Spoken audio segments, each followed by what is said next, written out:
Şəmkir sakini dəm qazından boğulub. Rayonun Təzəkənd sakini 21 yaşlı Ruhulan Etibaroğlu Məmmədov yaşadığı evin yataq otağında qazdan zəhərlənərək dünyasını dəyişib.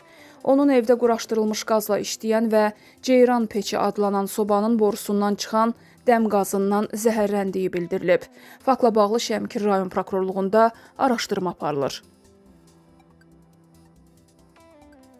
Neftçala sakini dənizdə boğulub. Hadisə rayonun Mayak kəndi yaxınlığında baş verib. Kənd sakini Habil Qabiloğlu Məmmədov dünən Xəzər dənizində balıq ovu etmək istəyərkən boğularaq dünyasını dəyişib.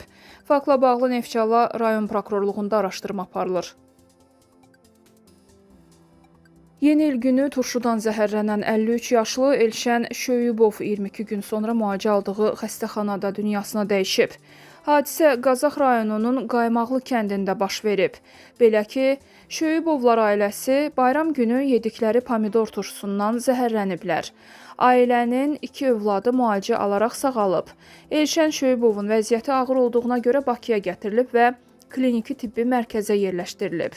Kliniki tibbi mərkəzdən sorğumuza cavab olaraq bildirilib ki, Elşən Şöyübov bu il yanvarın 1-də turşudan zəhərlənmə şübhəsi ilə toksikologiya şöbəsinə hospitalizasiya olunub. Pasiyentə zəruri tibbi xidmətlər göstərilib, aparılan müayinələrin nəticələrinə əsasən ona botulizm diaqnozu təyin edilib. Pasiyent ağır vəziyyətdə 22 gün reanimasiya şöbəsində müalicə alıb və daha sonra ailə üzvlərinin könüllü müraciəti əsasında özəl klinikaya köçürülüb.